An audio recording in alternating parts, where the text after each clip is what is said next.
আমার বিহারীলাল সেই গাছ থেকে তাড়াতাড়ি নেমে এসে বলছে, আরে কৃষ্ণ দাঁড়া, আমি আসছি, তাড়াতাড়ি দাঁড়া, আমি আসছি।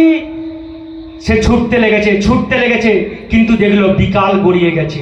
না, এই তো আর যা হবে না, বাবা চিন্তা করবে। তাই সে গরু নিয়ে সে ঘরে ফিরে গেল। বলছে, আমি কাল যাব ওই মাঠে যেখানে কৃষ্ণ গরু চড়াচ্ছে, কালকে আমি সেখানে যাব। কিন্তু তারপরের দিনে পড়ে গেল একাদশী। বাবা বলছে, বেটা আই তোকে গরু নিয়ে যেতে হবে না। কেন বাবা? বলছে, আই তো একাদশী, তোকে তো চিড়া মুড়ি আমি দিতে পারবো না।